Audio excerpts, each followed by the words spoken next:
Run, party, repeat. Welcome to the East Coast Adventures Dirt and Vert podcast, where we talk all things running, racing, and training to help you get ready for your next big adventure. Learn from our successes and our failures, and have fun at the same time. Join us right here every week with inspiring guests who share their captivating tales from the trails. And remember, nobody cares. Run faster. All right, welcome back. This is East Coast Adventures with the Dirt and Vert podcast. I'm David. And I'm Matt. And I'm Mike.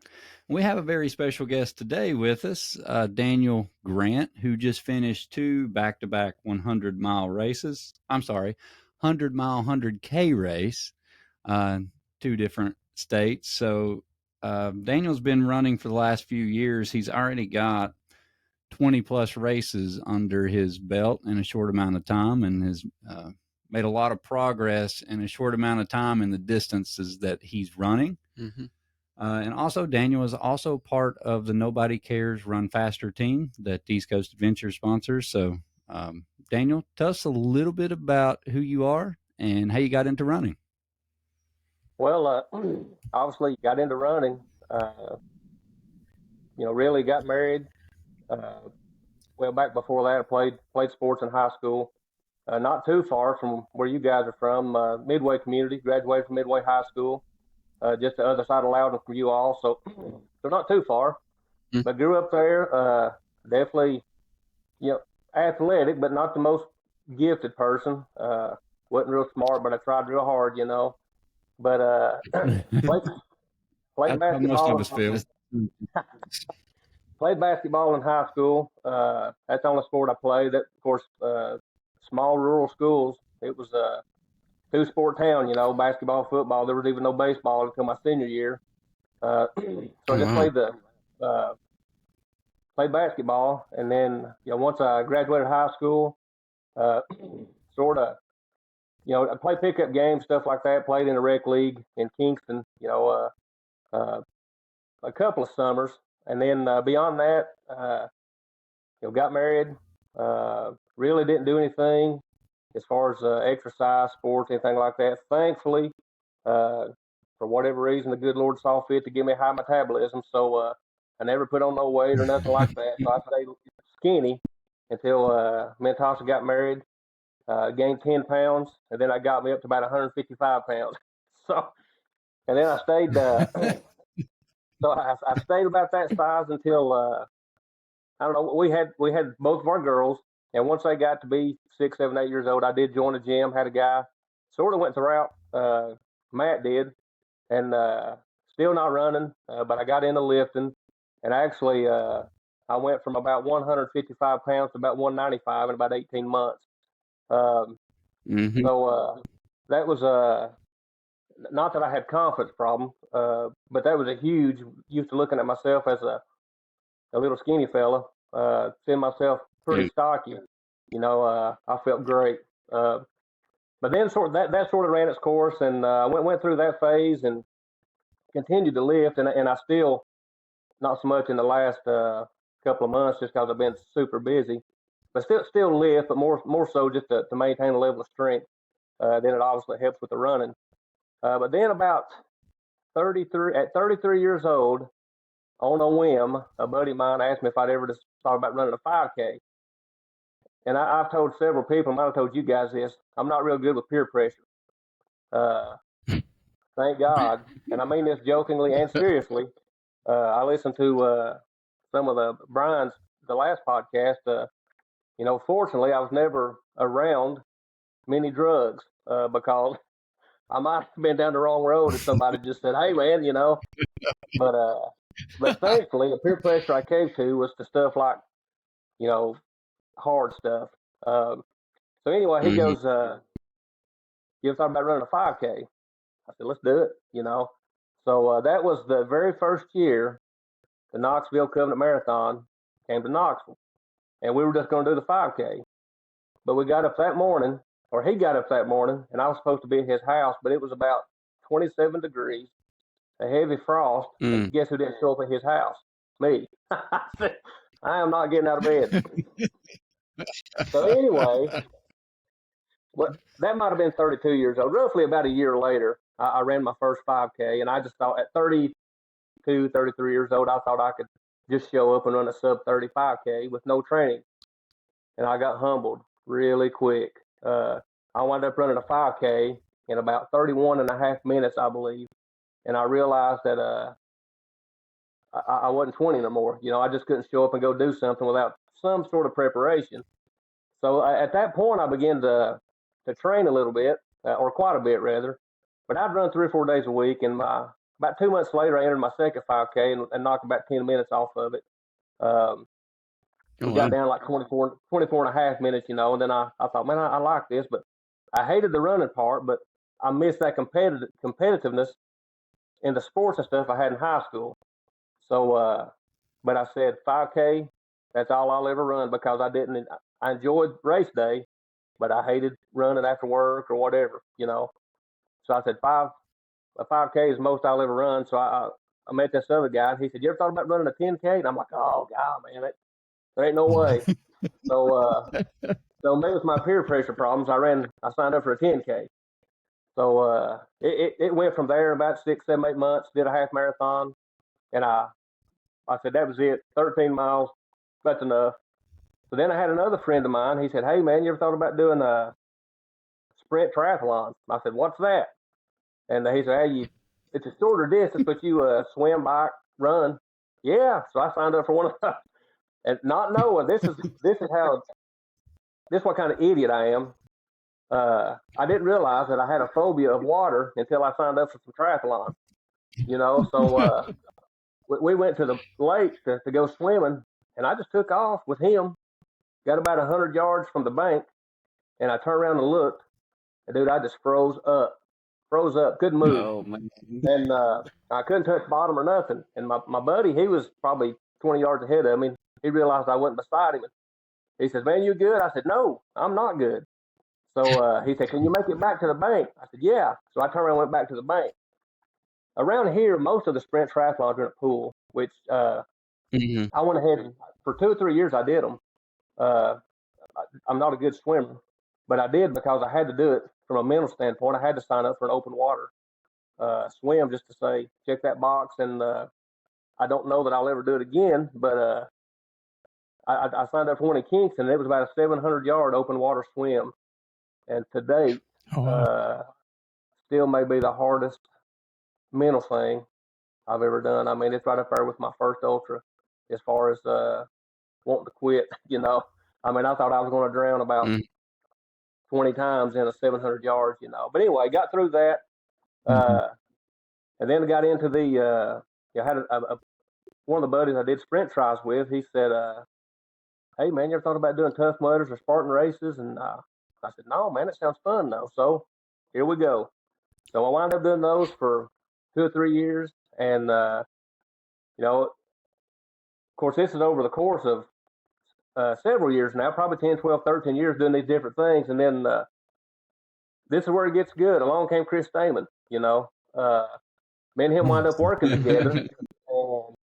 And he knew that I worked out and stuff like that. We'd talked, and I knew that he'd ran at that time. Of course, he told you when he first started working, or we first started working together. Chris was he's pretty big, he was thick. He had some lbs on him, And when he told me that he'd been Ball State, I was like, what?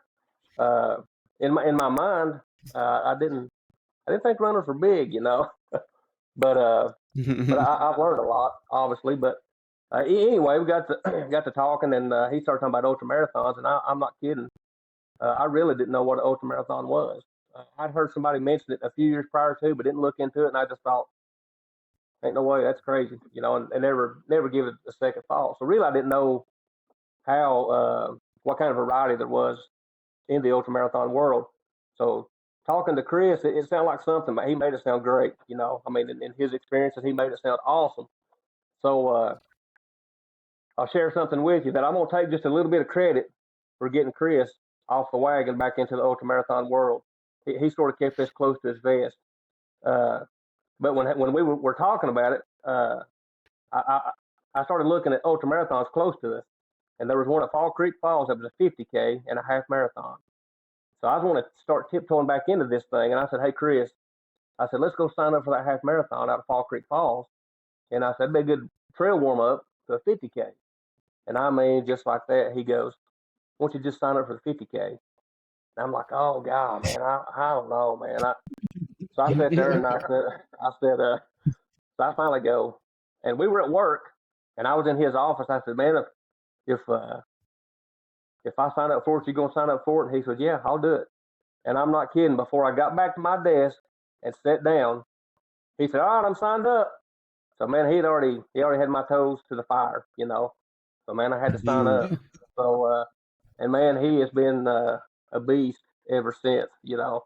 So I told him one day, I don't know if he remembers it, I said, I'm going to take this little bit of credit for getting you back off the horse, man, or getting back on the horse, rather. I said, because that conversation that day, I said, you've been lighting it up ever since, you know. And I don't know if he told you when we did that race, he actually signed up in the Clydesdale division because he was that heavy when we signed up. But on race day, he was less. He was under that weight limit, and he wasn't in the Clydesdale class no more. So when it was over, he actually won first place in the Clydesdale, but he wasn't a Clydesdale no more. And he tried to get it back, and they said, "Don't worry about it. You were the only one that showed up that was in that class." But anyway, that was. I think he left that out. Yeah, I've not heard that in any of Chris's stories. That's yeah, awesome. Yeah, I have to remind him or ask him about that. But Chris is listening to the podcast. You know, just out on a run right now. Yeah, he may hunt me down tomorrow. You know, maybe sometimes shouldn't be so. Yeah, you'll be getting a text message. Yeah, probably here in just a minute. So after that, man, but that was you know, you don't know what you don't know, and of course, I mean, right away, even I mean, Chris is Chris, you know. He took off, and man, I was probably about mile 15, 16, 17, and man, I learned what a dark place was. I'd never been anywhere like that, except maybe that 700-yard swim. And you know, you guys were talking. Maybe it was on the first time y'all had Mike on there, Micah, and you were talking about dark places and how you rate maybe a dark place and a shorter ultra versus. Man, I've been in some dark places. I don't know if they've been as dark as some people's, but the darkest place I've been so far was on that very first one, and with a couple of 100-milers under my belt, and you know, that of course I know we'll get to it, but that DNF at Ladiga the first year, man, that first 50K, man, I said this ain't for me. And if there would have been an easy out when I got to that point, I would have easy outed it. You know, the only thing that I didn't is I had to walk back to the finish. You know, there was no easy out. So I did meet Chris. There's one out and back on that thing, on that particular course, and man, he stopped, checked on me, asked me if I needed anything, and of course I was cramping up. Of course, again, you learn a whole lot in that first one. So just pushed on, man, persevered. You know, of course, Tosh and my youngest daughter were there doing a half marathon, so I was worried about them. The course wouldn't mark super well, so I was super stressed in a dark place and worried about them. But got through it, and then that last mile or so, you know, running down to the finish line, and you cross the finish line. Of course, Chris is there, Tosh and my daughter, and I'm like, and I'm not kidding, just in the blink of an eye, you're like, it wasn't that bad, you know. So that's sort of the way. Yeah, you kind of forget how hard it is once you're done. Yeah. You know, like you forget some of that, and that's kind of what keeps me rolling. But let's back up for just a second. So you sign up for this 50K, and if I followed your story correctly, so far, your longest run is a 10K, half marathon, or half marathon. Well, I take it back. I did sign up for I signed up for a Spartan Beast, which is anywhere from 14 to 16ish miles. And I did one of those in Spartan, South Carolina, and by my GPS, that one measured like 14 and a half miles.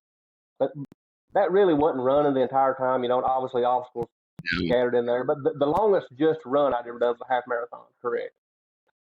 So you more than doubled that then, so that's huge. So You said about middle of the race is when you hit your dark spot. Yes.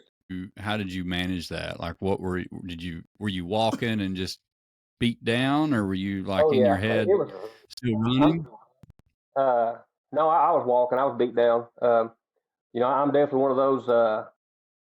I've not listened to all the Dirt and Vert podcasts, but I've listened to a portion of most, and I'm a lot like Ethan when it comes to heat. I don't do well with it at all, and it was a unusually hot April day, and I was hating life. And of course, the added stress of Tosh and my daughter being out there, and like I said, a couple places on the course was you get turned around easy. Um, I was I typically don't have cramp issues, but that day, again, I'd never done anything like that. But I was my quads were cramping. Walking up hills, I had to take baby steps because my groin, uh, my Oh my yeah. inner thighs were just locked up, and I was taking baby steps walking up the hill, and I was like, I'll be out here for 16 hours, you know. But once I got on top of the hills, that sort of subsided, and I did start, taking in some extra or more fluids than I had been taking, and really just knew that there was no bailout. There was no place you could get off the trail. You just you had to go. So just persevered. Walked, saw it through. But like you say, Well,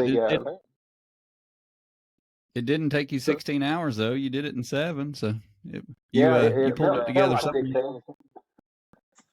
It's a tough Yeah, race because you're kind of out there by yourself. It used to be 2 laps of the same. I don't know if it still is. It's it been still years since was. I was out there. It still was. Okay, and there's just not a lot of people around you. Around you. I mean, No, it's a very tough race. yeah, and there's not a lot of people that do it.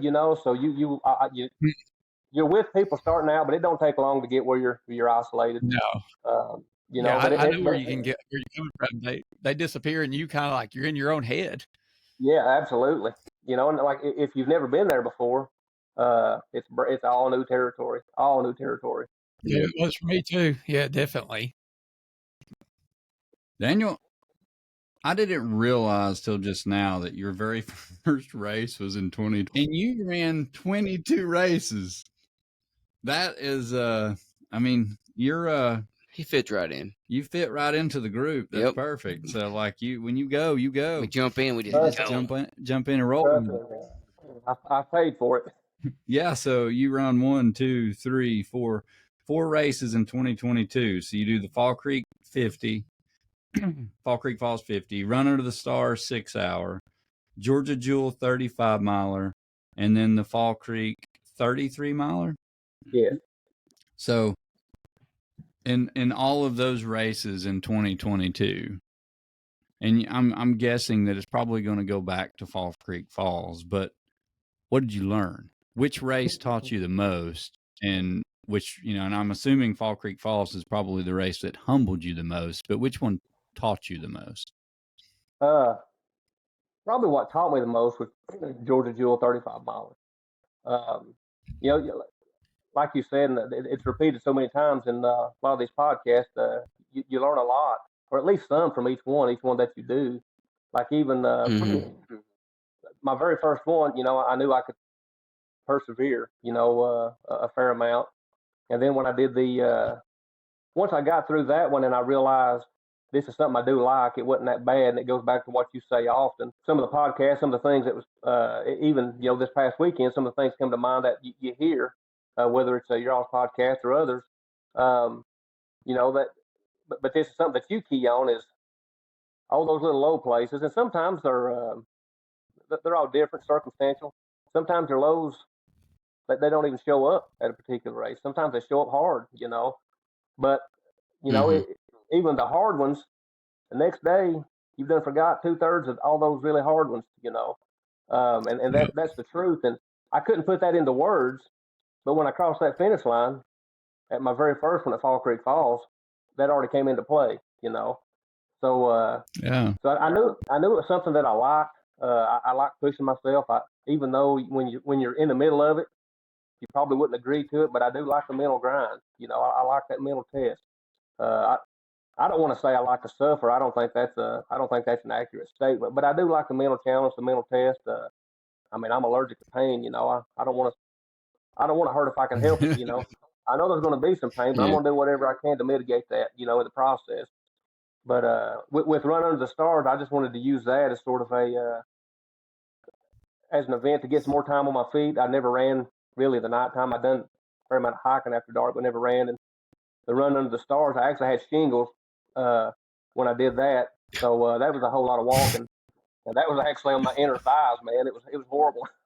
It was Oh, yeah, it oh. was not good. It was not good.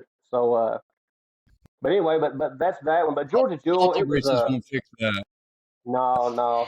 There's that's nerve pain, man. That yeah, that wouldn't fix that. Ugh. But Georgia Jewel, man, that was at that particular time, that was the deep end of the pool because I left the state.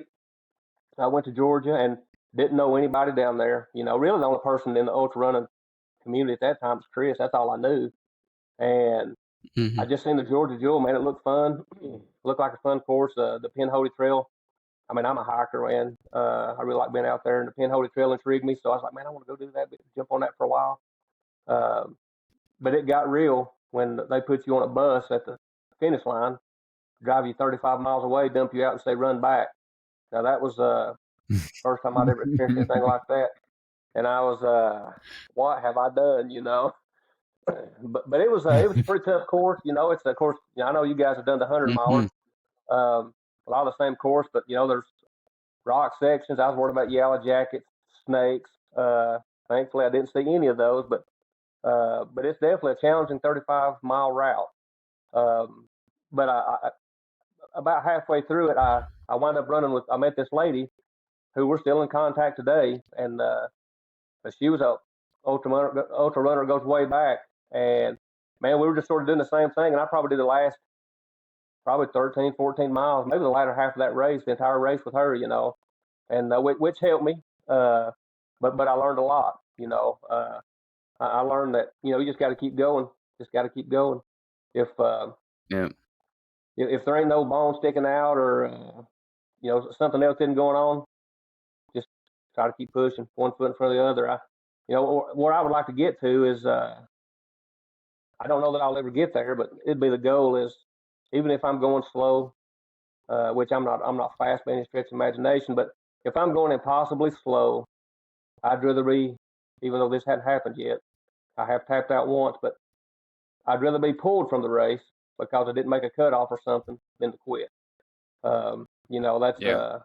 that's sort of a goal, going forward. But getting back to what I learned was got way out of my comfort zone. Been hauled a bus ride to the start line. Um, pretty technical terrain. It was hot. I mean, it's, Georgia September. It wasn't cool at No, it all. ain't. But I got through it, and got finished. And it's one of those. And I know you guys know when you're done, it's a. We say it jokingly, but there's actually some. I mean, there's obviously some truth to it. But it hurt good, I mean, you were Yes. you were sort of proud of that soreness, and then just just sort of been creeping up ever since. Yeah, it's funny. My daughter will look at me after a race and she'll be like, "Dad, just go take some Tylenol." I'm like, "No, I earned this. Let me lay I in it for a earned this minute. pain." She'll say that to me all the time. She'll hear me whine and she's like, "I don't want to hear it. Just go take some Tylenol." I'm like, "No, I earned this pain." Brittany just looks at me and says, "You do this to yourself. You do this to yourself." I'm like, "Yep, I sure do." I was showing Mary a video just the other day of her after the Yeti, and she's like hobbling around the car. Do you remember this? Yeah. And she's like, "I didn't even know you recorded that." I was like, "Oh yeah." And she's like going, "Champion." So it's I mean, to your point, like the goal is to kind of find that breaking point, like to get pulled off a race because you missed cutoff time. That's not a failure. Like some people, I think that just means that you gave everything you had that day. Yep. And the next time you may be better. You may feel better. When you line up on race day, it's a 50-50 shot of having, the best day ever or the worst day ever. Like, I mean, that's it. Like, you spend all this time planning and prepping for this race, and you may show up, 2 days before the race, you may end up with the flu or, whatever. And it's just like, it's never going to be exactly perfect. Like, you just got to do your best. I heard this on, I think the I'm Spartan podcast. Brian Bill was talking about it. He DNF'd the Georgia Death Race. And he was talking about during his training, a lot of training, he'll have 1 or 2 days during that training block that he just feels like trash. And you hope that it never shows up on race day. That day is not the day that you get out and you're like, well, I just can't run. And he believes that his Georgia Death Race was that day where he just like can't run. So, all the training goes into it. Then you get there to race day. Like you said, it's 50-50. That day's going great, falling apart. Yeah, and to that point, like, that's the day that you damn well run your run. Yep. The day that you feel like everything's awful and it's a training day and you're supposed to run 10 or 20 miles and it's the worst day ever. Yep. You run those damn miles because that's the day that it matters. Like running the miles when everything's great. Yeah. But just like Brian, like he was saying, that's the day that you really have to push yourself to run those miles. And kudos to you for Fall Creek Falls. Some people would have probably just dropped out and said, I'm not going to walk the next 15 miles. But hey, I've thought about that a lot. You pulled it together and finished, and then you moved on to Georgia Jewel. Yeah. Thought about that at Georgia Jewel a lot. Ball State. Ball State. Now, I will say Ball State, I never once, not one time thought about quitting that. Simply because I said, I am never doing this again. I am already this far. I am not coming back to this thing. I think we did just because we had somebody to talk to and say it out loud to. So we just had to just. I just needed to get it out of my system. Yeah, we just bounced it off each other. Me and Kaz never talked about it. He'll not let us quit, and if he doesn't agree with me, then we're cool. But it's good to vent it and say it. It allows you to get it off your chest. I think me and Kaz said over and over, we're doing this so we ain't got to do it again. We're doing this so we got to do it again. So what is the Fall Creek 100? It's actually the very first Fall Creek 50 that we did is actually put on by Endurance Sports Management. It used to be Kevin Mahan. I think he's turned that over to his son or brother or something like that. So the Fall Creek 100 and the 50 mile or 33 mile, that's done by Green Tunnel Events. It's totally different folks. And even their their 33 miler, it's a totally different route than like the Fall Creek Falls 50K. Okay. Yeah, I was curious. I've not heard of the Fall Creek 100. Fall Creek Falls I'm familiar with. But yeah, so I'll say they got like three late in the year. They got 3 different ones, don't they? They got the Frozen Falls or Frozen Fall Creek Falls, or they got a couple of few out there. Yeah, and they're all my different organizers or directors. Yep, that's what I thought. Well, let's move into 2023 here, where we start upping some of this mileage. So, at this point, you've done a 50K. Looks like the longest distance really is Georgia Jewel. So 2022, 35 miles is your longest distance. You get on the bus and realize that there's no option. You got to run this baby home. Where do they drop you off at the 33 miler or 35 miler? Is that at Dry Creek? Is that where the I guess the camp splits are? Yeah, because it's where you guys that do the 100 miler. It's where you get to, and you got to do the figure eight, the crisscross. You come back to that same aid station several times. That's where they drop us off. Dry Creek. Yeah, because we run so many loops in there, we make up. We had 2 figure eights. Yeah. 2, we had 4. Oh, so back to Georgia Jewel. You were saying you learned that you just got to keep moving forward. Just keep going. How did you do nutrition wise up to this point? Like you're fairly new to ultras. Did you have nutrition issues? Did you have stomach issues? Did you, hydration issues? What advice I got, I'd bounce off because I saw Stamen I just know, and I've always been this way when I get hot, even minus sporting events or whatever. Solid food 90% 9 times out of 10 when I'm hot, it does not work. I can do to this Yeah. point. That is, I can do gels all day long, um, and that not that I think they taste great or anything. They just go down easy, and they don't they work okay with my stomach. It doesn't tear them up. Um, but man, there's one time, and we may get to it a little bit, but I was doing the this past year the firewater, 100K, and I got to Mary's aid station, and man, there was some bacon there, and it smelled great, but I was hot. But man, I just knew I needed some calories, so I threw that bacon in. Is all I could do, man. All I could do. I said this ain't gonna work. So I had to throw the rest of it away, man. I couldn't do it. So the nutrition, I done fine. Really, I got to a couple places in that Georgia Jewel 35 miler where I did have some of the similar cramping issues like I did that very first one, but they weren't as severe. And I knew I need to up my hydration, salt intake, electrolytes. So I was able to get on top of it early, and it really wasn't a serious issue. I kept my stomach, but again, I just things that went down easy. Fruits, applesauce. Um, just when it's hot, man, I got to stay away from solid food. It just don't work for me. That'll come back up real quick. Yeah. Man, applesauces are awesome in a Love it. race. We Love at it. the floor and dirt circuit, we load them up because What? when it's hot, you can get good calories. It's not, it's not just pure sugar. Yeah. So people absolutely love them. In that, sometimes they even look at us, they're like, applesauce, and they're like, that saved me. Well, Michael, Yeah. the one that won Gone Loco, he, one of the things he was bragging about was like, hey, you had them applesauce packets on the other end. He goes, those are awesome.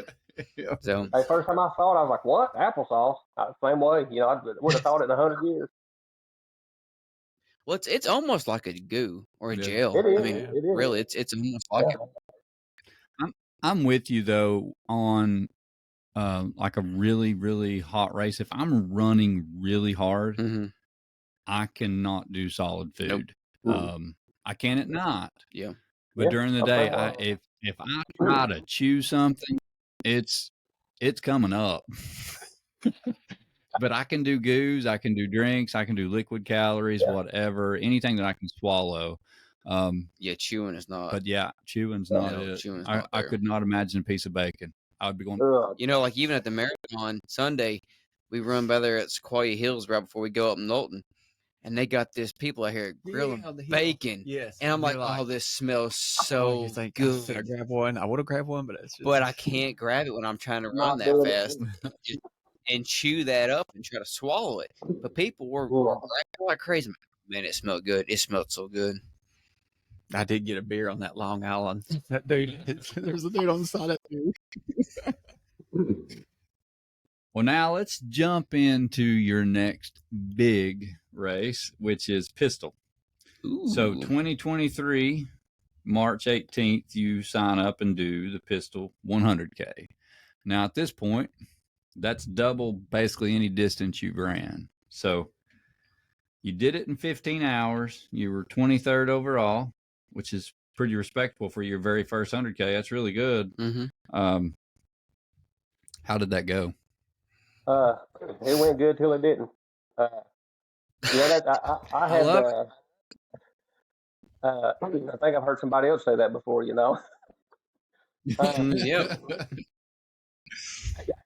I was overloading myself with a whole lot of information, listening to YouTube videos, podcasts about different running techniques and low heart rate. Some people swear by it, some people don't.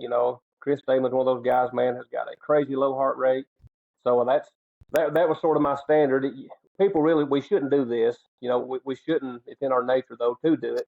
Is you see the way somebody performs, you're like, man, that's where I want mine to be. And yours may not work just like that. It may be similar, it may not be similar, but it may not. So I fall into that, and then maybe we all do to some degree. But anyway, I was overloading myself with how I should train. Should I train low heart rate? So should I not train low heart rate? So then I got to watching Nick Bear, and I watched some of his YouTube videos, and he's like, man, for my first year, he said, I just did math training, did no speed work. And so that's what I'm going to do. So, man, for 12 months, that's what I did. I did low heart rate training. Man, I'm turning out. I mean, for me to go get a run in, it's 14, and in hot weather, we're talking 14, 15-minute miles. It's just mind numbing, you know. Yeah, I know the Mind feeling. numbing. So I've done that, you know, for years. So anyway, so that's where I was at going into pistol, and so I thought that my mindset was I'm just going to train that way, but on race day, I'm just going to try to stay comfortable. You know, whatever my heart rate is what it'll be. So that's the way I went into pistol, and the best thing about that is that time of year for me is when I love to run from a comfortable standpoint. It's not too cold, it's not too hot. It was perfect, and the day was going really, really good until all that pounding, and really, I was doing time, but I wasn't putting in miles. I was about to convince myself that maybe there's a difference in that. Time on feet's time on feet, but I don't know anymore. You know, you talk to 10 different people, you get 10 different answers. You sure so, do. so, that's how I was attacking it. But I hadn't spent, you know, going for 62 miles. I mean, I hadn't spent more than 35 on my feet, and that's just every so often. So, you know, a regular Mhm. training week for me at that time was maybe 30 miles a week. I mean, that's sort of what I was shooting for, and that's it. Um, which is enough to get through 100K. Unless you're a freak of nature, you're probably not going to win them on 30 miles a week, which is not my goal. But so anyway, that's how I go into it. And I was doing good until probably the fourth, maybe fifth loop. I started having some left knee pain, um, and it wouldn't go away. And at that time, I didn't know, and that's even a little late in the game. I still hadn't learned to take any Tylenol or ibuprofen or anything like that to mitigate pain while I was running. I just didn't even, I don't know why, I didn't even consider it as an option. So, so I never did Mhm. anything to mitigate the pain. So when it gets to my last lap, I'm in a bad way. I mean, my left knee is absolutely killing me, and I'll walk the last 10 miles. Didn't run one step. I walked the last loop, um, and then I wasn't smart enough. You'll find that's a common denominator with me. I just don't think. But I didn't. It had got cold since I wasn't running, and I just had either a tank top or a short sleeve shirt on, and the wind picked up. You know how it gets over there sometimes, and man, that last lap was freezing, and I was walking. Mhm. So then on my left foot, I also felt a blister popping up right in my forefoot, and I'm like, you got to be kidding me. So about that last, uh, the aid station that Little River has, they had a fire pit or a fire ring Mhm. inside their tent. And I was like, I've got to get warmed up. And from that point, it's like 3 miles or so from the finish. But man, I was freezing. So I stepped in there for like 3 minutes to warm up and realized I had to go, you know, or I wasn't leaving. So I left, started walking down the greenway, and like the fourth or fifth step, that blister busted on my foot. So it was an even slower Ooh. walk, you know, to the finish. So so until it went really well until my knee went away from me, and then the blister blew up on me, and then it was you know the last 3 hours, man, it was rough. It was rough. Yeah, I was gonna say it kind of fell apart on that last lap, didn't it? It fell apart. It fell apart. You know what though? Those are the races that, you know, make you stronger mentally. You know, like that's the Sure. thing is it's when everything starts going wrong and everything starts falling apart and these little things keep happening and you're just like, oh, what next? Now, you're shaking your head, walking down through there and just mad, you know.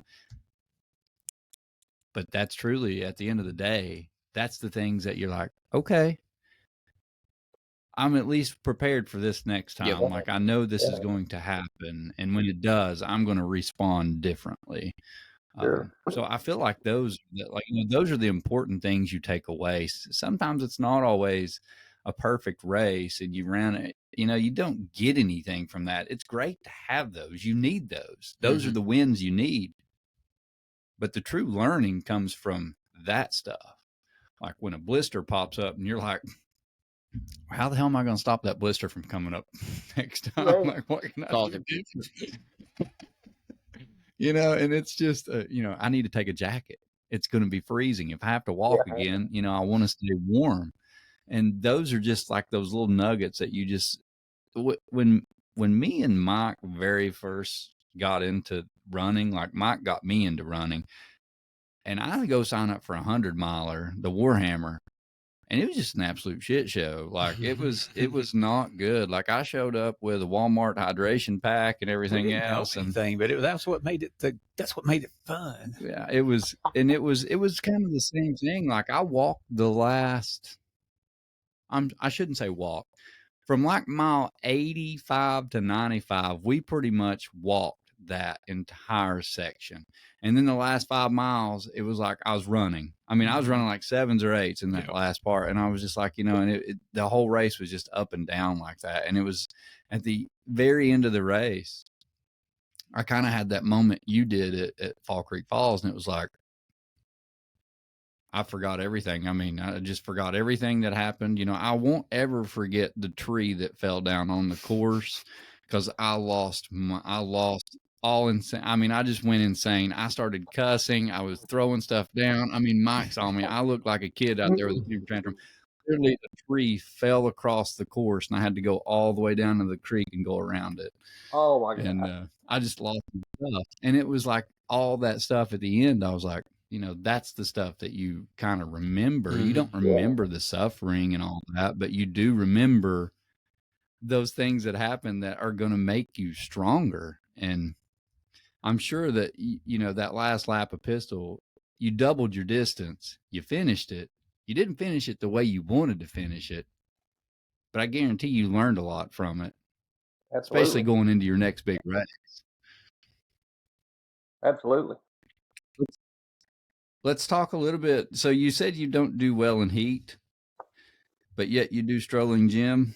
I'm a sucker for. How did that go? It went really good. I'm a sucker for, like I say, man. When I get into something, I mean, if I had all the money I could spend on my hobbies I've had through the years, I mean, golf, man. Like from 18 years old to like 22, they don't tell how much money I spent on golf. Which I still like. I mean, I've not played in a long time, but if somebody asked me, I'd go. Let's go golf, Dan. But yeah, I go all in, and so once I start researching some of these races, and everybody knows how Laz is and the Barkleys and all that. So anything that he's attached to, I'm intrigued by. So I'm like, man, this strolling gym, it's it's said to be the oldest ultra in the state of Tennessee. So then I realized it's easy to get into. It's not like a wait list like the Barkleys or anything like that, the Ultra Fall or the Fall Classic rather. So got lucky. It was a cool May morning, and just sort of had an idea. I wanted to be. My goal was, I mean, I wasn't going to set no speed records, but I wanted to be under 9 hours. That's my goal. So so I just went and sort of got scared a little bit. Probably the first, I don't know, 5-6 miles into it, all I took was a handheld. I didn't take no vest, no belt. I just took a handheld and a pocket full of goose. And because the race says that there's water stops and beginning at about mile 6 or 7, there's nutrition, And I was like, well, I can take 6 miles worth of goose, that's a piece of cake. So man, I swear you go 10 miles and you don't see nothing but water jugs, there ain't no aid. So I finally make this I catch up to this one lady, and she's got a vest on, man, full pack. And she looks at me like I'm stupid. Again, not real smart, man. She saw it on my face. So she goes, she says, is that handheld all you have? I said, yes, ma'am. And she goes, oh, God. She goes, there really ain't no nutrition up through here. And I said, well, that ain't what the website said. She goes, yeah, but it's Lazarus Lake. And then I got scared, man. I was like, I ain't going to make it. I'm going to die out here, I'm not going to make it. Because it's all back roads, we ran. Man, I know you did. She she was so gracious though. She give me like 3 or 4 goos. She goes, here, I'm not gonna need. She was just doing the marathon. She goes, I don't need all these. Take some of these. And I said, are you sure? I said, don't cut yourself short. She goes, no, I got plenty.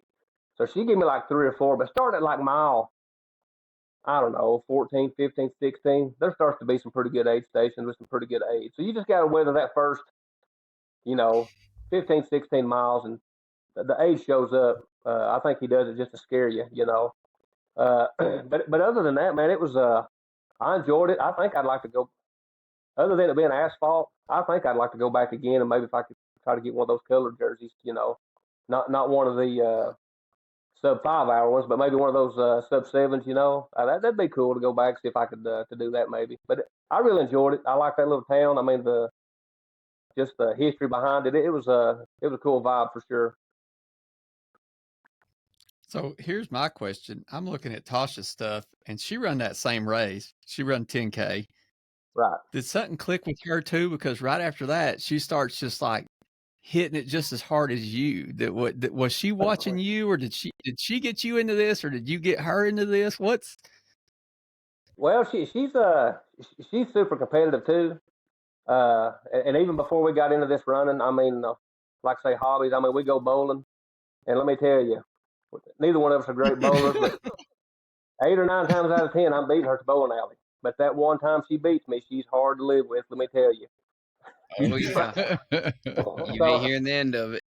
Oh yeah, that's right. You know how it is. So, but she's like me, man. She loves to do stuff, and she likes outdoors. I mean, man, even before ultra running came along, I mean, we throw 30, 35-pound backpacks on, go to the Smokies, climb 3,000, 3,500 feet, pitch a tent, and she's right there, man. She's called me bad words and bad names, or she's hit them dark spots, but but she's always been right there. She likes the same stuff. But once she saw me creeping the distance up, and I don't know, she sees the excitement in some of and they're all exciting. It just depends on where you're at on your journey, But she sees some of the excitement, some of the longer races, and she's intrigued by the belt buckles now. And she's thinking she might want to, dip her toes in that end of the pool, and but she just it excites her too, and thankfully she likes to go with me and crew and be there, which helps me tremendously. Yeah, she's a go-getter too. I think it's great that you can share that with your mate, no matter what, and any of this. If we can share our experience with them and they can share our experience with us, it just makes relationships and marriages so much better when they can understand, or they get that feeling, and you like, oh, I know what you're talking about. So, man, you said it. We are, and we've always go ahead. Yeah, I was gonna say she obviously loves helping you too, like being a part of it. Because anytime, like just at your previous race this past weekend, I mean, she was updating everybody. Yep. She was posting videos. I mean, she was your biggest cheerleader out there, but she's also your crew, so you kind of live and die by her. She's the one keeping you going at every lap. And I'm just, to be honest, like, to be a crew person like that for 100-miler, it's harder than running the race. So you got to have someone you trust and someone that actually cares about seeing you to the finish, because it's real easy to say, you can stop. You don't have to do this if you don't want to. Oh, you ain't feeling good? Well, we can go. Go sit in the car for a little while. Yeah, we lay down. To have a partner that pushes you and cares enough to stay out there and stay up all night and eat whatever's in the car to be able to crew you, because there is nothing open at 2 a.m. when they're waiting on you for hours to come from point A to point B. That is something that you can't find everywhere, to find someone that's like that, that's going to be there with you and take that same joy in it. So, it's awesome to see couples doing that. And we have several couples on this team that do that, that are their spouses, vice versa, are are just fully involved in seeing them finish, and that's the most important thing. And I just think that's absolutely awesome. You don't see that everywhere. So No. when you do see that, you're like, man, that's it. That's where it's at. Man, we've So been kudos married. to you guys. Thank you.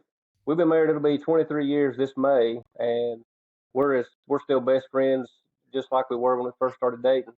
And man, we are so connected that and maybe all the couples that crew each other and support each other like this, we're so connected, man, that um, almost to a from a performance standpoint or a completion standpoint, it's almost a detriment because if I'm expecting her at an aid station, and this happened at my DNF last year at Ladiga, if I'm expecting her at an aid station and she ain't there, man, that messes me up. I mean, I'm expecting to see her, even if it's just for, 5 minutes or so. I'm expecting to see that, and man, it just it messes me up. Um, I just even from aid station to aid station, that's one thing. That especially if I'm in a lull or a low spot, man, that'll get me back up, get me moving. And I'm so glad that she's wants to be a part of that. And even if she's at home, if it's one of those places there's no cell service, man, it's rough. Like Fall Creek, man, there's with my phone anyway, there's not a lot of places where there's a cell service. And even though she's there, uh, the trails are a whole lot less accessible. You can only cruise from like 3 places, and some of those places were they were long, man. A phone call would have been nice, just to hear her voice. I mean, so after almost 23 years, we're still that way. That's absolutely awesome. That's awesome. So let's step forward here to where we meet both of you guys at. So this is where, the origin story with East Coast Adventures and Daniel and Tasha take place, and that's at Three Sisters. Yeah. So, we roll up there as a crew in 2023, and we've got the big tent set up, and we all start running together. And obviously, when you're running a 2-mile loop, you're going to spend plenty of time together. So, we meet you guys, and from that point, you've done multiple races with us, and, we just love you guys. But, the Three Sisters also, I think, is the first race for you where it all kind of came together. Like your first, like, solid race. You've had some good performances, but like this one is 44 miles in 12 hours. That's a good performance on that course.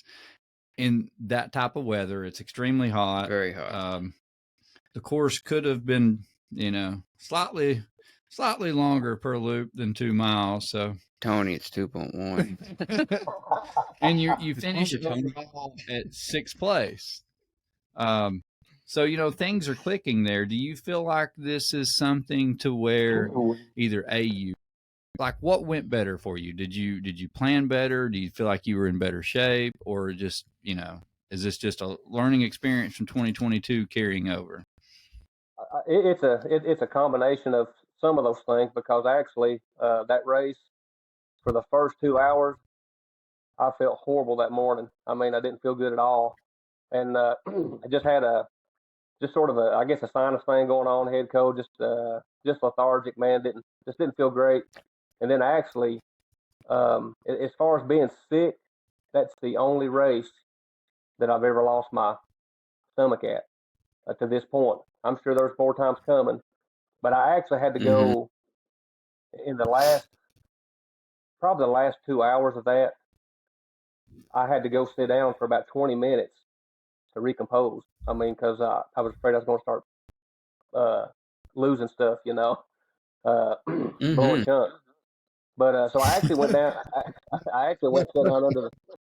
We had a tent set up, so I went sit down for like 20 minutes and just sort of course, I got hot. It started out good, but it warmed up pretty good that afternoon. So It's very. so once I sat down, cooled off, my stomach started coming back to me. So I said, well, I'm good enough. I can go out and just walk some anyway. And then the more I walked, the better I felt. And actually, probably the last hour is the best I felt all day. So I mean, I feel like if even if I hadn't lost my stomach, even if I'd have still just felt but not lost my stomach, man, I feel like I could have got real close to 50. I feel like 48 for sure. Stomach issues. I mean, they're a whole different ball game sometimes in a race. They make it fun and interesting. Yeah, you're trying to navigate. I actually made a list, and I give this list to Mike or whoever whenever they crew me. And I've not had to use it in a while, thankfully, because I've not done a backyard ultra in a long time. But I literally had a list, Daniel, of foods that you could give me when I got sick. That was, and I've just figured that out throughout the years. Like, these are the one things that you can give me that I'll eat when I'm sick. So if I say I don't want nothing, Mike Taylor will shove a spoonful of peanut butter in your face, no matter what. So just be prepared for that. I don't know how that became our go-to, but it did do it for a while, and it did not work. My favorite go-to that I got to witness was a whole can of chicken noodle soup. Oh God, that was my favorite go-to. That's the worst I've ever thrown up in a race. Hey, speaking of throwing up last year at Three Sisters, this dude right here almost got it. We're walking down that road before we go back on the trail, and he starts, and I am a, what do they call that? If he just hears it, I throw up when you throw up. Yes, I'm with you. So I heard that, and instantly I am covering my ears and my eyes, and I'm like, no, and I'm going. I started. So Daniel, this is where being cheap doesn't pay off sometimes. So I'm a big, like, in a race, I love goos. I've expressed that. Like, that's my go-to. I take the goo Roctane powder. I take the goo Roctane gels. Well, they had this bulk bag, like this big bag of, like, I can't even remember the flavor. There's like blackberry in one of them. Yeah, it was pomegranate, blueberry pomegranate. Yeah, so I ordered this big bag of this stuff, and I'm like, that'll last the whole race. That's perfect. So every lap, I was just drinking it right down. But that flavor in David does not mix very well. It is the worst flavor, in my opinion, of anything I've ever tasted. And at this point, that's all I took. It is that flavor is a add-on flavor where you just need something different. It is not a flavor that you can just constantly keep doing. Yeah. So Daniel, we're only like 4 or 5 hours into this race. Like, it's not like we're far. And we're walking down the road, getting ready to go back into the trail. And I'm going, and Matt just looks at me. His eyes are like the size of $50. And he's like, nope, I can't hear it. And he just took off running. I didn't throw up that race. And he was like on the verge of making me throw up. And I didn't throw up any of that race. That 24-hour, or actually only ran 22 of it. But I didn't throw up. That's a win for me. For me, it's a win. So how did you navigate your stomach? Did you just stick to liquid? Yeah, definitely. I'd go, when I went to the aid station, I finally got to where I wasn't doing nothing. I hadn't learned. I learned from really listening to you guys. Eventually, I learned that, soda, Coca-Cola especially, works really well with an upset stomach. But I hadn't learned that yet. So really, once my stomach went south, I just drank water. I mean, I really wasn't even doing the electrolyte drink, just walking and doing the water. And then it finally got bad enough. I just went sit down for, maybe 20 minutes or so. And, thankfully it passed. So that was a whole new learning. Something I had to learn to deal with was when that does show up, how am I going to deal with that?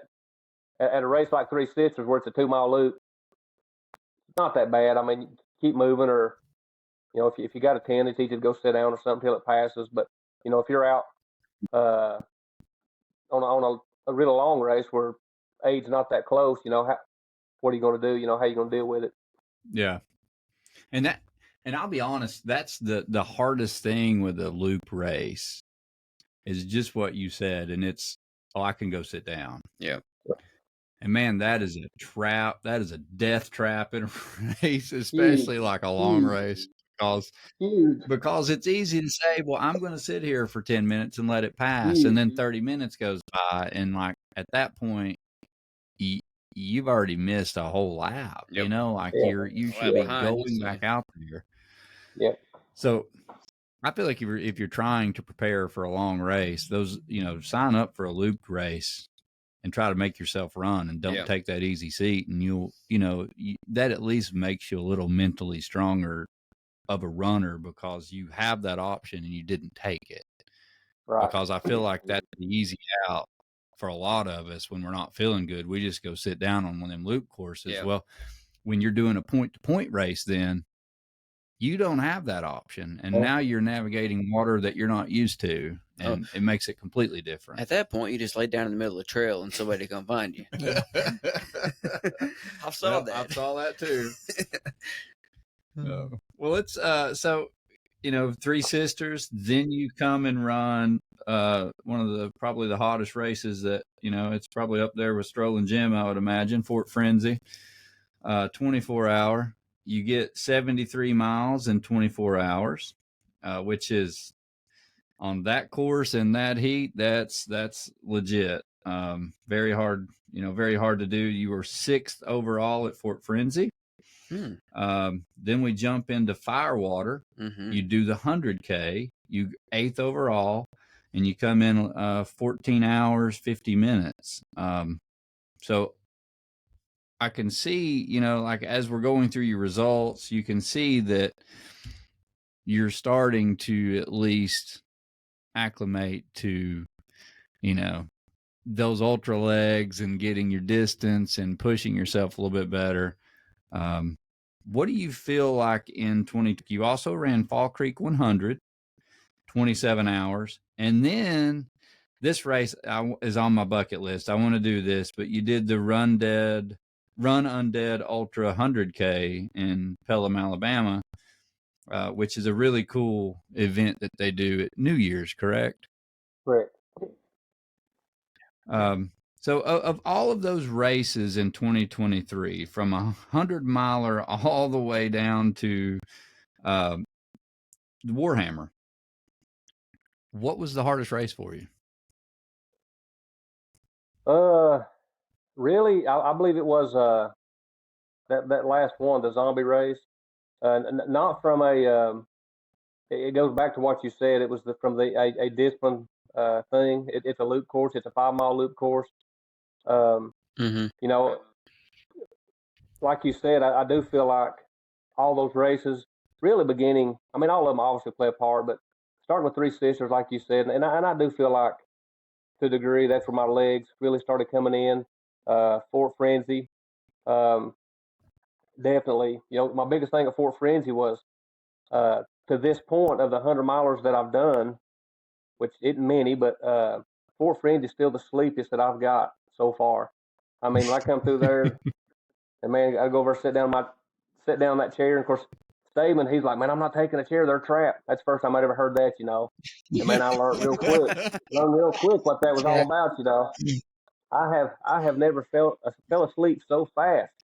I'd sit down in a chair, and Tasha, she was doing loops too, and she might be over the tent doing something, but I mean, just as quick, I was like, I'm just going 5 minutes, And I mean, just as soon as I sit down, I mean, I could feel myself going to sleep in like 5 seconds.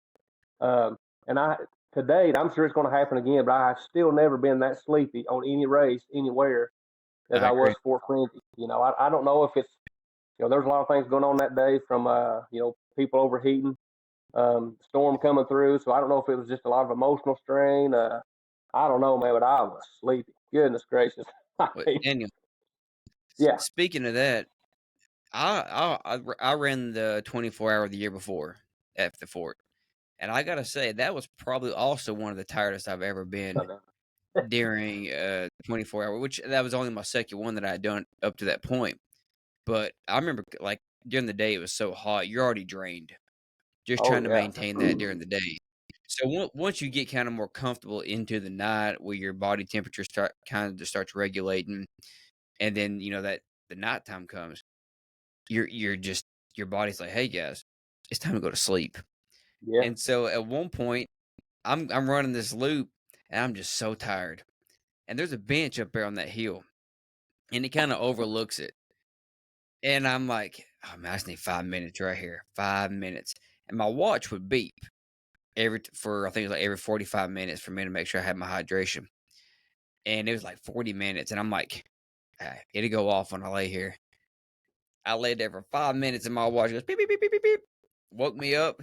I get back. David's like, "Where you been?" I'm like, sleeping on the hill. That was not 5 minutes. I will tell you right now, Daniel. Well, it's probably because I was walking the rest of it.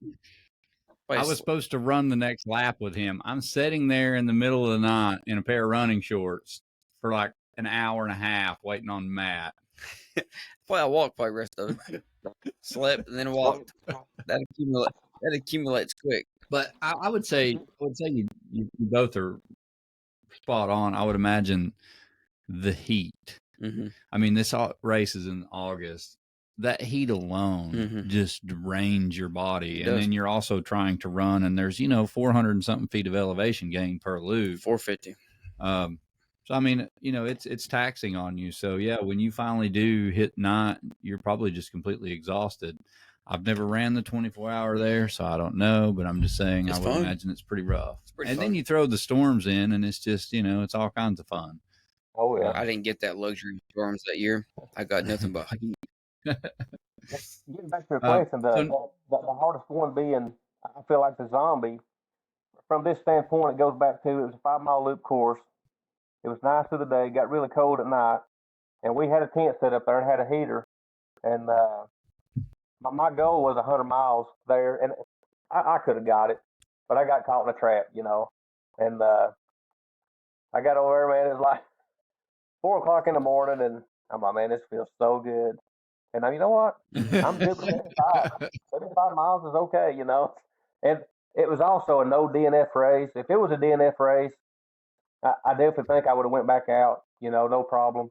Because I wasn't beat up or nothing like that, but it was just too easy, So knowing I could stay warm and still not get a DNF and get credit for 100K, I was satisfied, So you had 85 miles. Is that what you said? 75. I had 75. 75. Okay.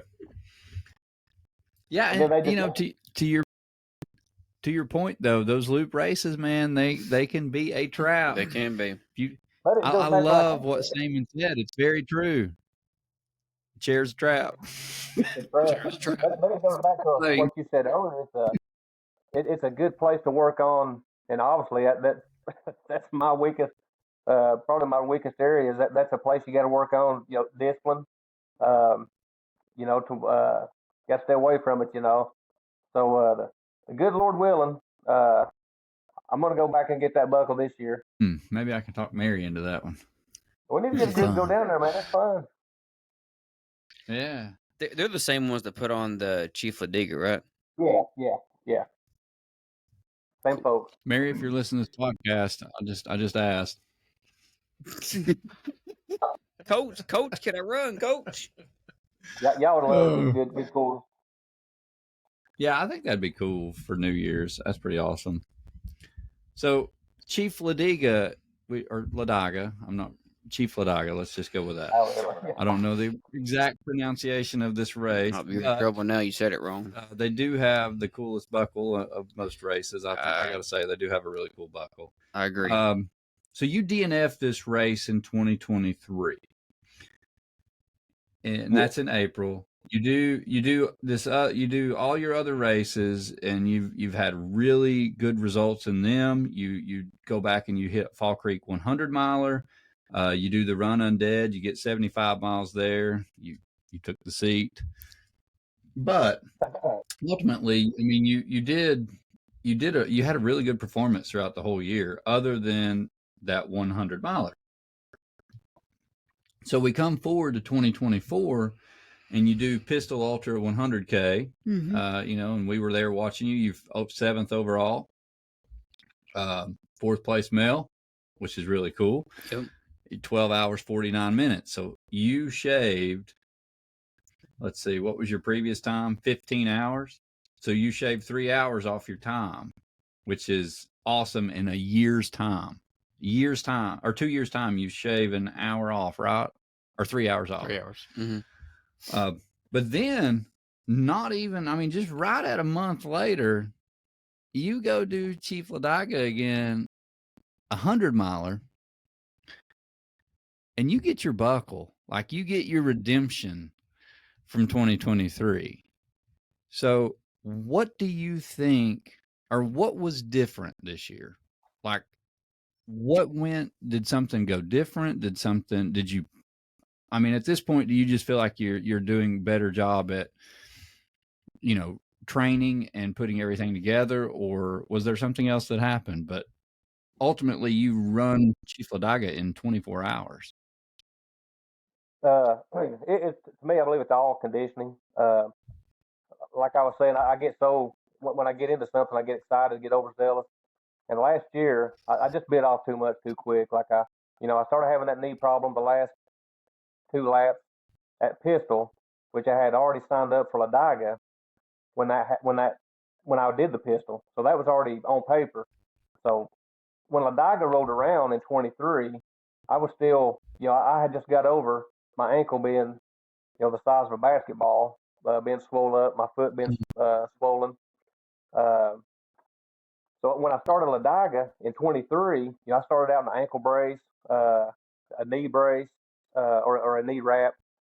And by mile 12 or 13, I was already in pain at Ladiga in 23.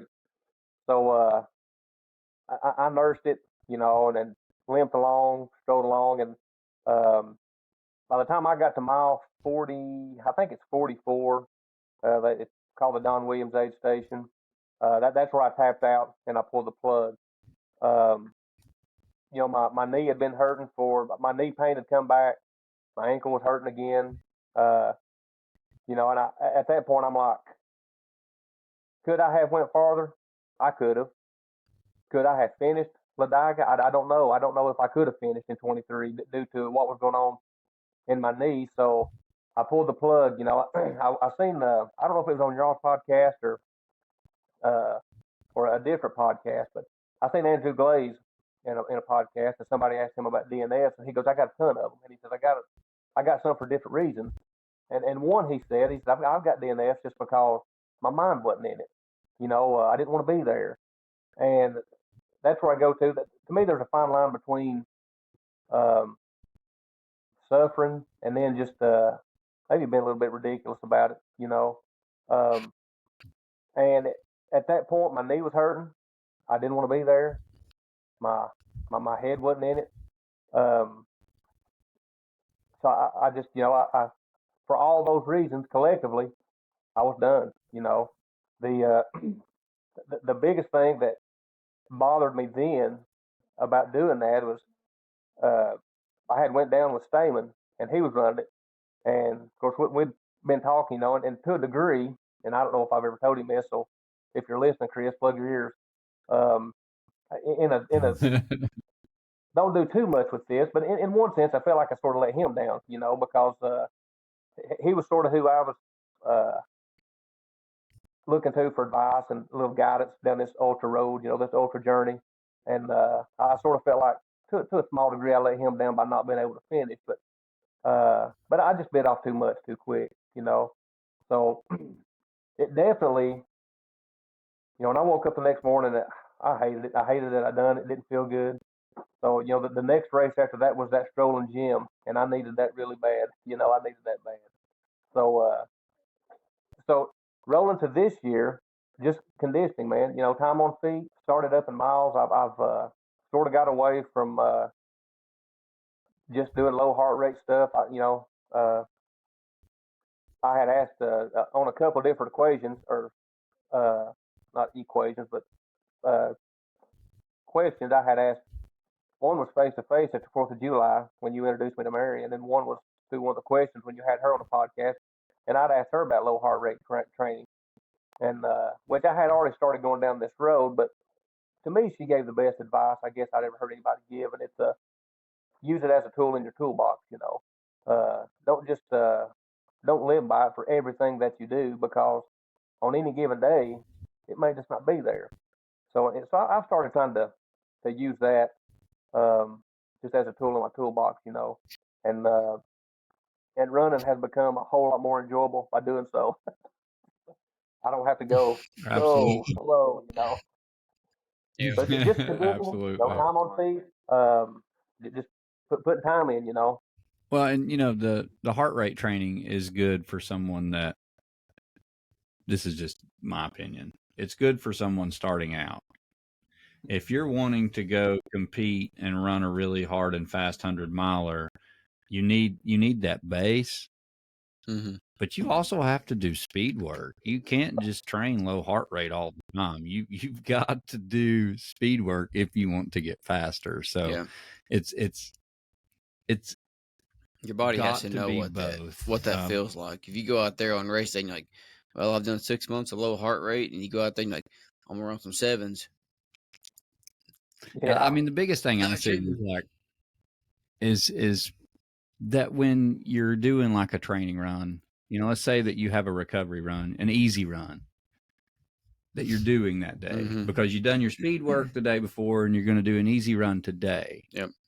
Well, if you go out and run an easy run and your heart rate's 165, that's not an easy run, guys. So you just mess that run up. That and it's got to be a balance. And there's a lot of truth to that 80-20 rule. 80% is low impact, low heart rate. The other 20% is, it's a high heart rate. It's going to be hard training. It's going to be that, speed work that you're doing. Gonna hit the 170s today. I watched you for a while, though, David. You got so discouraged when you were heart rate training because that was a tool you'd been given, and you thought, man, I got to use this. This is the ultimate tool. I got to use it for everything. And we would go on runs. We used to run together a lot more, and we'd just go on runs. He's like, we got to slow down. We got to walk. My heart, and I was just like, it just sucked the life out of you because you just wanted to go, and it felt good, but you thought, I need to be here. But yeah, and I'm if I got a coach, I'm going to do what my coach tells me, and that's what the coach at that time was telling me, and that's what I was doing, and that's that. I mean, and nothing wrong with that. That built my base really well, but that wasn't going to take me to the next level. Like, that's the difference. Is I feel like low heart rate training only gets you so far. It builds that base for sure, but you can't live and die by that. A lot of times anymore, I don't even look at my heart rate, but every now and then I just look down at my watch to make sure that I'm not doing something ridiculous because I'm good at that. What's that? I only notice it when I get up in the 170s. Anymore. I was like, well.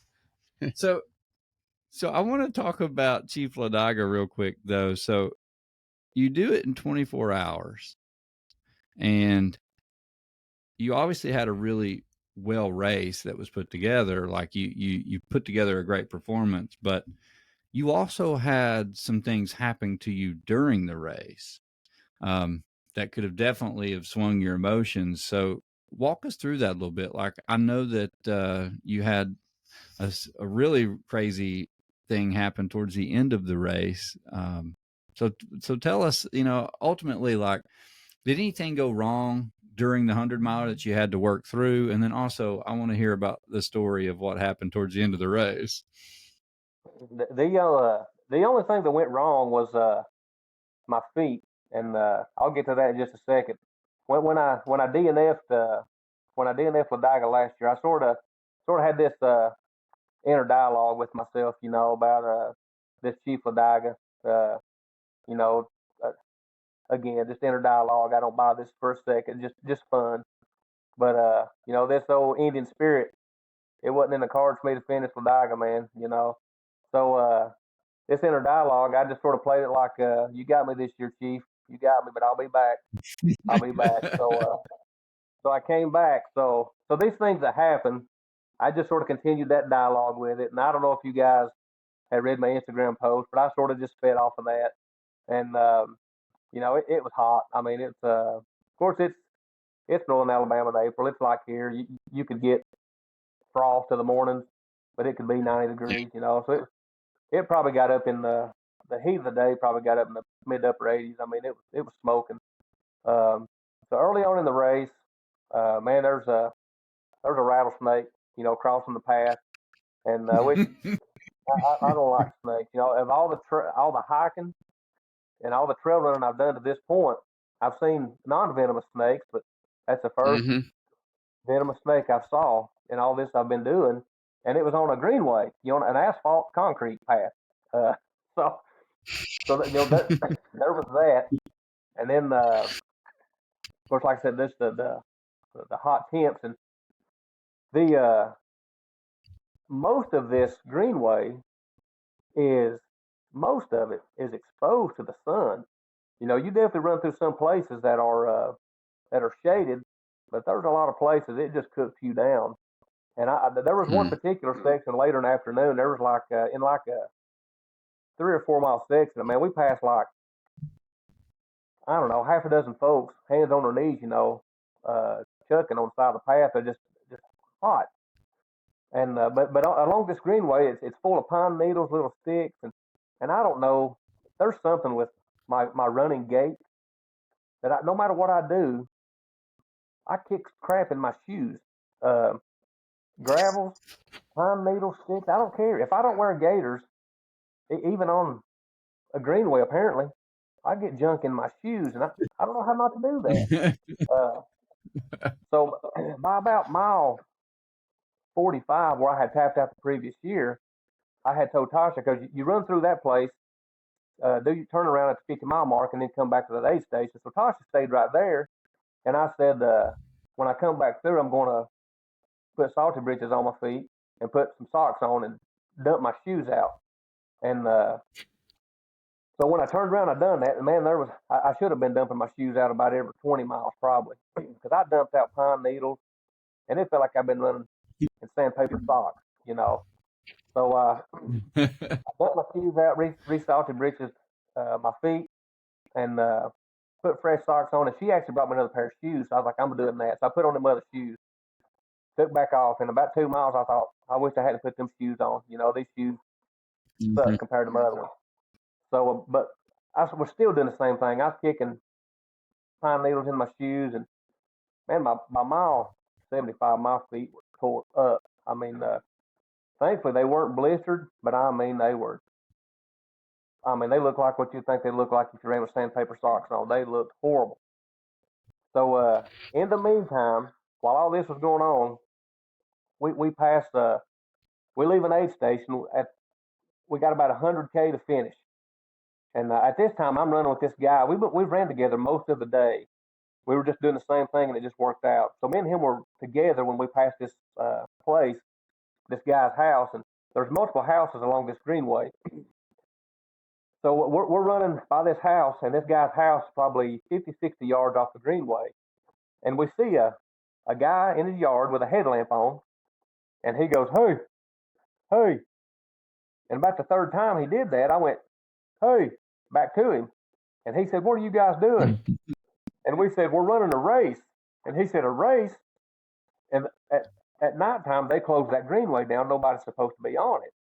So he thought we were just some kids out there doing no good, I reckon. And he said, "I don't know nothing about no race. There ain't no police or nobody called me and let me know that there's going to be a race." And the guy that I was running with, he said, we paid an entry fee, so we're running this race. And he said, "Well, I'm about to start shooting at people." And we didn't say nothing. We just, kept running. Neither me or the guy that I was running with at the time, we didn't give any serious credit that he was about to start shooting. That he could have, who knows?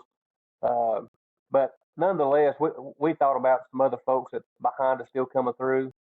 A lot of women still coming through. So he was at a point he had cell service, so he called his girlfriend who was at the last aid station, and he talked to an aid station worker who called the police, and the police got involved. So the police went to the wrong aid station. They went into the aid station Tosh was at, waiting on me, and he was talking about people being threatened with a gun. Now she was worried about me. So it was it was a little dramatic there for just for a couple hours, But I got to that the aid station where I had about 25 miles to go, and I had to dump my shoes out again. And man, my feet were just they looked like hamburger meat. Man, they were just bad. And at that point, I put my other shoes back on, and that's where good old David Kyle, buddy, he was there to see me through. and I retooled up, and I said, let's go get it, man. And man, he done an outstanding job. I was to the point to where I mean I was still doing a run walk regiment, but because you know David, man, he told me, he goes he said, if I get to talking too much, he said, you just tell me and I'll shut up, And I said, no, man. I said, you're good. I said, you'll keep me awake. I said, but just don't think nothing of it if I don't answer. He said, no, man, you're good. So man, he was talking and I was listening. So after a couple hours or so, man, he just steadily pulled ahead of me about 20, 30 yards, and he just kept that distance. And man, I'd shuffle, catch up to him, start walking, and he'd build that distance again. And man, we done that all the way to about 3 miles to go, and then we ran it to the house. So man, he done a great job. I can't thank him enough. He called me, I don't know, 3 or 4 days before the race and asked me sort of what my plan was. And I mean, I didn't plan on having a pacer. And he's like, well, would you like me to come down and run with you? I was like, man, I'm not going to ask you not to. I said, I don't know anybody that wouldn't like some company in the dark hours. So man, he came down and he really done a good job pace, but I can't thank him enough. But other than the feet, nothing went bad. I mean, nutrition was good. I mean, during the heat of the day, I lived off gels. Now I did get to the point where they didn't taste good no more. I was tired of them, but I could still just put them down. They didn't disagree with me. It's just something you had to do. But once the sun went down, man, I started eating quesadillas. I like them things really well. I could do the bacon after dark with no problem. I started putting solid food in. Was good to go. So really, for the most part, I was with somebody most of the day. Didn't hit no dark places. As far as executing a plan, man, I felt like it went about as good as it could go. Minus some raw feet, it went great. It was good. Definitely felt great. Of course, you run back into a college town, Jacksonville State, there in Alabama. When you get there, you're really close. So man, when I got there, just about able to run it all the way back in. It felt great, man. It was awesome. To know that thing bested you the previous year, and then to come back and get her done, it was awesome. Well, and I think that's been one of the best things about the team. Yeah. Is everybody helping each other, just like David coming out and running with you, and we've seen it across the board with people coming and helping to crew, and those little things go so long. So David, thank you for doing that. I mean, Marsha's been crewing multiple people, and Brandon and Micah have helped each other in races, and just so on. I mean, it's just awesome to see that camaraderie happen. So love seeing that. And obviously, Tasha's on the team too, so she's out there crewing you. So it's you got 3 East Coast Adventures people out there, 2 of them supporting you while you're running, and that's just really cool to see that happen across the board. So that's probably been the best thing that we've seen from that team all year. Regardless of anything, like it's about the support. That's what Micah said too. He said, his running was going good, but then when the team came about, it kind of like opened it up more where the support was there. And I mean, you saw it, and then when he did his 100-miler, you had Brandon there and you had Marsha there, and then you're doing yours, and then Tasha is there, and then David Kyle comes down and helps you, and 2 people were out there from the team that we helped each other and got the 100-miler. Yeah, it's amazing. I can't express enough. There's still a lot of, I say a lot. There's still several folks on the team that I've not met yet. I mean, maybe just in passing, but hadn't really got to speak any words other than, hey, how you doing? But Tasha kept me up to date, and it was the same way at the Fall Creek 100. And I know you were in contact with Chris Erthin. I mean, just I'm definitely an hoorah guy too. I mean, I love the camaraderie, but people that you don't know well yet, but man, they're cheering you on. Man, it's an awesome feeling. I mean, Tasha's saying, man, everybody's want to know how you're doing, keeping up. It's an amazing thing, and one of the things that really it draws you to this community, and everybody says that whether it's the East Coast running team or even other folks, even your last guest, Brian Zickfoos, he said the same thing, man. That running community, they're just special everywhere. I mean, it don't matter where you go. It's a kindred spirit all over the place, and it's awesome. And I think all of them. It's definitely life changing, for a lot of people, because you don't always feel like you fit in somewhere, and when you finally do feel that support chain and that help chain, and you see people start coming together to truly support you Yep. to be successful, I mean, that's just a game changer.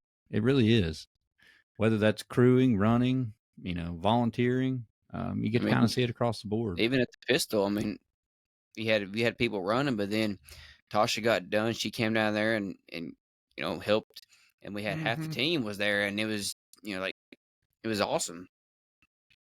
That's one thing like a pistol that it fired me up. I did meet which I had spoke to Micah before, but really hadn't. I guess the only time I'd really talked to Micah was at maybe Fort Frenzy last year, and talked to him just a little bit because he was helping at the aid station. But other than that, I really hadn't talked to him. But man, I met him and Brandon running, sometime through the night there. And man, Michael was fired up, son. He's high fiving, and he's like, "Let's go, Daniel!" And I'm telling you, for probably the next 100 yards, I probably ran a 4.40 or something. That'd be 40 yards on 100. It felt like 100 yards, but for the next little bit, man, I sprinted. He got me going, man. That's awesome. I mean, it's just a great thing, great community. Love it. Yeah. You never know how that small gesture can change somebody's day or race. It's just it's so. And that's a lighthearted thing. That's there may be, and you all have expressed it so many times. I'm thankful that I've not had to deal with some of the real life things. This running thing, it's fun. It's not it's not life or death, but for a lot of people, it is an escape. Like you said, it's a connection, and I'm thankful that I've not been there and had to deal with that.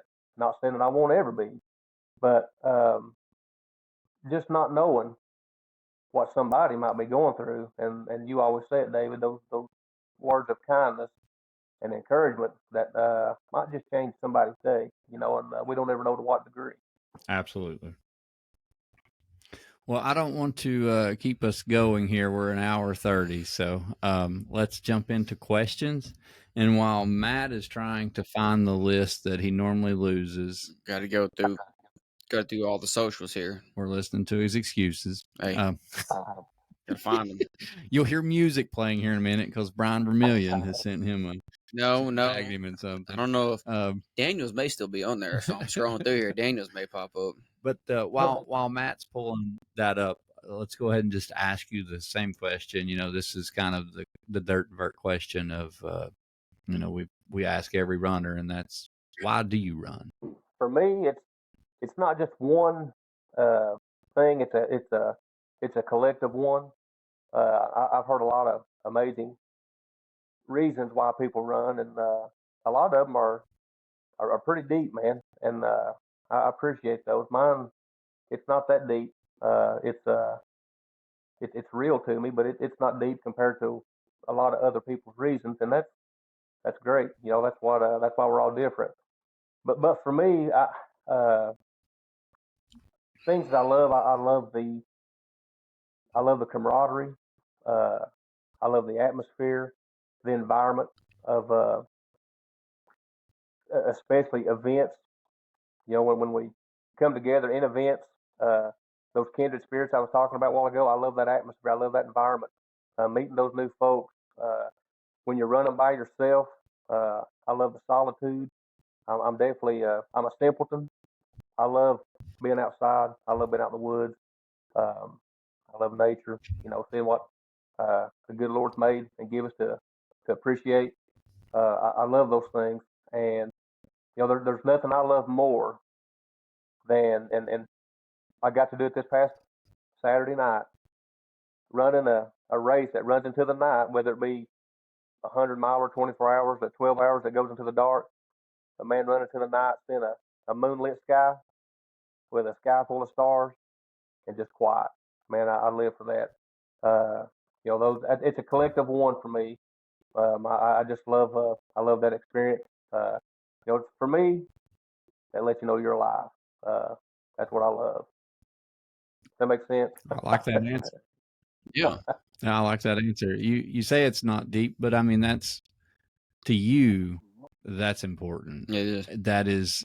That is what you're looking for and what you're trying to find. So, to say that it's not as deep as others, I disagree. I feel like that's something that you feel like you need in your life and that you've found an outlet for it. And that's something that, makes you who you are. So to say that, yours is less or more than anybody else's, I disagree with that. I think everybody gets into this sport for a different reason.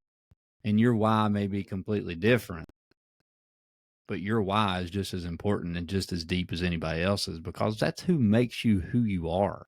And it can be as little or as big as you want it, but that's something that you're craving deep down that makes you want to be better and makes you push yourself to be better. And it's something that you've found that you and your wife can do together, and it probably makes your marriage stronger. Well said. And see, Matt still doesn't even have the questions Got them right ready. here. They're right here. I found them all. They're all on the Instagrams today. No Facebooks. All right, we're going to turn it over to Matt. All right, we got a few different questions here. The first one says, how do you choose what races you run? That's a good question. Yeah, man, I'll Any of them that are open? That's a good place to start. That's a really good place to start. How soon do I want to run? And then what's the closest? And then what does it look like? I definitely like the trails. I like the scenic things. Like I love running on the Cumberland Plateau just because of rock formations. Like up around Big South Fork where no business is, obviously. I love running around up there, hiking. So anything that sort of has that landscape, I love it. I'm in for it. Some of those things like Chief Ladaga, I mean, it's an awesome belt buckle. It's sometimes how cool the belt buckle is, or the finisher's award. I've only got 2 100, but sometimes the finisher awards are pretty cool. That's sort of shallow, but sometimes I'm honest, that plays a part sometimes. Hey, that's the reason I look at that Chief Ladaga. Primarily, if it's a course that looks really good, really fun, some views. That's a good place to start. Yeah, sometimes the buckle is a draw, so I'm not gonna lie there. Hey, the first time I saw that Chief Ladaga one, I'm like, ooh, I want to do that at some point. And then I think the first year I saw it, I've already signed up for a race. And then I think last year, I'm like, we had something else. And then this year, I'm like, I got my marathon. So hopefully within the next 2 years, I get out there. I don't think it's going nowhere. That belt buckle is probably one of the coolest ones I think I ever saw. Pretty cool. All right, the next one says, have you benefited from working with the coach? No doubt about it, hands down. Absolutely have. Did your training change once you got that? Oh yeah, it changed a lot. Do I need to elaborate on that a little bit? No, you don't. I mean, that's up to you. It's up to you. I mean, I don't care to. It definitely. That's one thing that I struggled with. Once was into this ultra thing for year and a half, I still felt like I was struggling with what direction I needed to go as far as training. I've never anything I've ever done. I've never had any as far as even weightlifting. I've never had any structure other than something I put together myself. And I knew more about weight training than I did running per se. So I felt like I was just treading water, trying to commit to a path to go down. So once I explored the coach option, I decided I would try it, and the benefit has been tremendous. I believe tremendous. And that's probably especially. I've only had a coach since probably mid-January, and really I would contribute to the successes of the pistol and even Ladaga do that. Huge part. All right. The next one says, if you had dark moments through the Chief Ladaga, what got you through them? Thankfully, this race here, I did not have any dark moments. I'll give you a dark moment on my last 100 that I did and what I did to get through it. The Fall Creek 100, of course, Stamen was pacing me. That actually helps when you're, just to have, even if you don't say anything, having a pacer that you just knows there. If nothing else, it's, he might be 10 yards behind you, 10 yards in front of you. Just knowing they're there, it helps. It's I guess it's a comfort. But there was a section there probably 3 or 4 o'clock in the morning. Man, it was cold. I was pretty low, and I was wanting it to be over, wanting it to be done. And we rode into that last, the last big gate station. From that point, we had roughly 15 miles to go. And I was cold, and Tasha tells me, because she took a picture, she could see me there at that aid station because she was crewing. And she tells me, she goes, I could see it. She goes, you was in a dark spot right there, wasn't you? I said, real dark. I said, I was wanting to be done so bad, But just knowing I only had 15 miles left. Of course, it was out and back.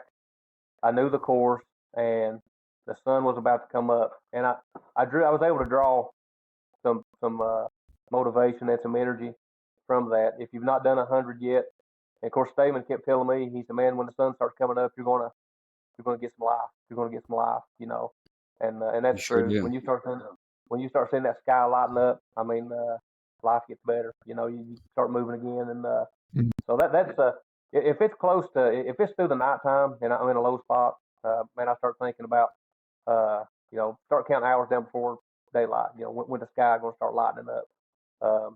Maybe one of these days I'll be quick enough like some of you guys, and maybe I can be at the finish line before the sun comes up.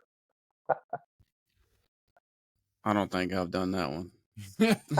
I like to get my money's worth, just so everybody knows. I know at Georgia Jewel, I was going up this climb right before you got to the I think it was like an overlook right before John's Mountain.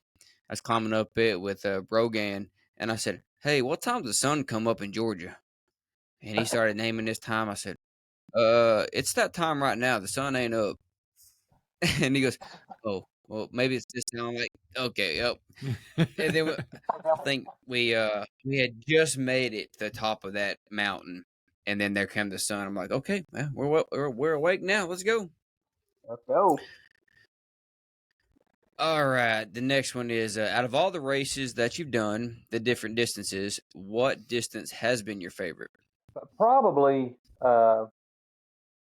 only because I've done 300 Ks and I've completed 2 100 milers. But it's definitely those two distances. I do like the longer distance.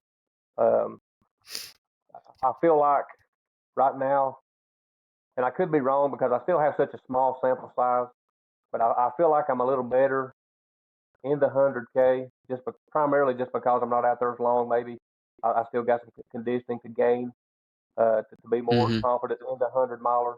But if I had to choose, I would probably say the 100K, but I like the 100-mile swag better. Absolutely. Hey, well, the good news is on our 100K-ish, whatever it's going to be, I think that swag may be a buckle as well. I hear you. I mean, you should get a buckle for 80 plus miles and almost 20,000 feet elevation game. That's a fact. That's a fact. I think you definitely earned that. That's a fact. All right, let's see. The last question that I have: where do you see yourself within the running community in the next 5 years? Oh, realistically, hopefully, and I said this was my goal when I started to consider doing 100 milers. In a general sense, as long as the good Lord allowed me to keep my health, and this stays fun to me, I would like to be able to do 2, maybe 3, at least, but realistically, 2 to 300 mile races a year, with some other ultra distances scattered in, obviously. Um, but I would like to see or consider myself or see myself at least in the 24-hour realistic time expectation in those 100-mile races. Um, so just I'm not looking to, if it ever happens, fine. But I'm not looking for no sub 20s or nothing like that. If I could show up on race day and 24 hours be a realistic goal, whether it happens or not, if it's realistic, that's a win to me. Yeah, Absolutely. I think that's where I'm trying to hang out right now. Hey, give me in 24 hours. Yeah. Yeah, But and but with that being Daniel, said, I still Daniel, want to finish. 4 hour mark. Now he's gonna start. Now he's gonna start driving it down. It may happen. Well, I have a question for you before we finish. I'm sure Mike or Matt may have another one, but that's the end of the list. What's your goal at Fort Frenzy this year? I see you're signed up for the 12 hours. Mm-hmm. 50 plus. I want 50 love it. plus. That's gonna be hard, man. That's gonna be hard. Hey, I was down at 50. Yeah. I You mean, get 50 miles there in 12 hours, you're probably gonna win the race. You either win it or you'll be in top 3. That's a goal. We'll see. Yep. That's a tough goal. I like it. That's a challenge. I mean, who knows? It could be 180 degrees in a tropical storm, or rain the whole time. I would I have play no well. idea. Could rain the whole time this year, I'm okay with the rain, just the no weather of tornado. Hey, the tornado's free. Yeah. Every year, like the week before, it just starts getting these storms, and I have to go out there like every other day or every daily. Me and Matt are and David, and just looking to see how many trees are down. I'm like, hey, Mike, they got a tree down here. And I'm having to call Lauren and say, hey, we got a big tree down. Well, does anybody have any last questions for Daniel? That's all I got. You rock it, man. You and Tasha both, y'all rocking it. I thank you all for everything you do, for your motivation. Just everything. Thank you all so much. Daniel, Thank do you you. have any questions for us? I got one for each of you. It's the same question. And I probably know it from Matt, but what's y'all's next event? So my next event is Yeti 50. First weekend of June. Yeah, same week as Three Sisters. Yeah. So when you're running Three Sisters, I'll be running Yeti 50. What's your goal for that? Win it? Win. Fast. Win. Fast. So I really, so the A race is Yeti 100. So all these training blocks are leading up to Yeti 100. So like Yeti 50 is going to be fast, but it's all training to get to Yeti 100. So yeah, I mean, when we get closer, I'm sure me and Mary will sit down and talk about what my pace needs to be for the race. But it's going to be a hard pace. Mm-hmm. And I think it'll be fun because I think Ron signed up for the 50 miler too. So me and him will get to race each other, and that'll be fun. I think Brian is too, right? Yeah, Brian is. Yep. Brian is for sure. So yeah, and it's going to be fun. It's definitely going to be a different kind of race for me as far as. He's Ron doing the 50 mile or the 50K? He's doing 50. First year he's done the 50. Cool. So it'll be interesting. It'll be interesting because I've not ran like that for 50 miles. Like this is not a trail race like where I'm on No Business or Georgia Jewel where I can, just hold a steady pace and hit the elevation, and because that helps me. I'm much better at very technical trails. Yes. This is going to be, it's just like that marathon. It's out of my wheelhouse. This is out of my wheelhouse, but I'm doing it all to get faster, to get better by the end of the year. So, we'll see. I'm definitely going to push it. Now, Matt, on the other hand, I think he's got a marathon coming up. I got Nashville in 2 weeks. Nashville Marathon. And then after that, I'm back to the trails. What about you, Mike? Memphis will be in December. So I'll have a huge gap in between there. So after the Nashville, I'm signed up for Johnston Wood 6 hour. And I don't know if I'm going to do Three Sisters 6 hour, but I'll be there because I'm sure there's a lot of us going to be there. So I'm going to be there for the team. Either way, I'm either doing the 6 hour, or I'm being there to crew the team. And then mid-state. So that's all I've got signed up for right now. Mr. Taylor?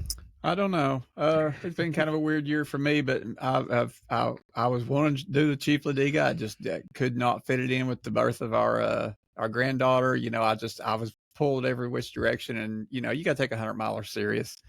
At least that's what Mary tells me. And so we were just used to signing up and just going back in the day, and we would make it work. But to answer your question, I got Johnson Woods. I don't know exactly what distance I'm going to run yet, but right now I'm really soaking it up, and just Mary's just working me and training me every single day. And so it's back to your how you answered with the coach. Yeah, that was a whole nother world having a coach, you know, and I just really want a strong core and a strong base to just be able to enter 50Ks and 100Ks and so forth like that. So we'll see what the latter half of the year brings. But right now, I really don't have anything at all lined out, and I kind of enjoy that, but I miss it. I miss that impulse of looking on ultra or run or just some odd site and just being able to just jump in there. But you know, that's where I'm at right now. So it's all good. Awesome. Of course, he might sign up for Three Sisters. You never know. I try to talk him into doing a 6 hour with me if I do it. Yeah, I don't know. That's the cool thing about, you know, like I said, and I love having an agenda out there. I love being able to run the races and so forth. Like you said, there's something about it. And I've not put a lot of the stuff that I've learned in the last year and a half to test yet. You know, when you hit that low spot or at dark times, you know, and we hit a lot of that last year in Vol State. And, you know, now I'm like, man, I could really rock some races now that I know what I know. You know, if you don't go that dark spot, you don't know how to handle it. Now that you got that tool, you're like, okay.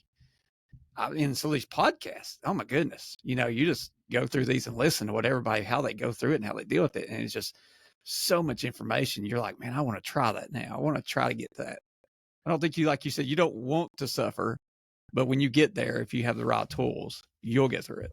Well, Daniel, thank you so much for being on the podcast. Thank you so much for what you do in the running community. Thank you so much for being a part of the Nobody Cares Run Faster team. You know, you and your wife are just absolutely amazing people, and you help us so much with, you know, supporting us in the races, and you know, we just think the world of you guys. So thank you so much, and you know, super proud of you for, you know, going back and getting that 100-mile buckle this past weekend, and that's right after a month of coming off of 100K. So you're obviously going in the right direction with your fitness and with your coaching and with your training. So kudos to you. Continue to keep it up and keep inspiring us, and we'll keep watching. And most importantly, man, just congratulations. To start running like you have in 2022 and to be where you're at today, pretty remarkable. So you've definitely, you know, I'm sure you feel this way, but it's probably changed your life, and it's changed the people. You've probably changed a lot of the people in your life that you've met now through these races, and even, you know, just going to events. And, you know, that's really cool to see how things can change that much in just a year or two. You know, we didn't even know who you were till last year, and now, you know, now you're a part of the team, and, you know, we're thankful for that. So we just appreciate everything you do. Thank you guys so much. You guys are awesome. Well, Daniel, if you don't care, hang on for just a minute. We'll close the podcast, and then we'll talk for just a few more minutes. But thank you so much, brother. Thanks, Daniel. Thank you.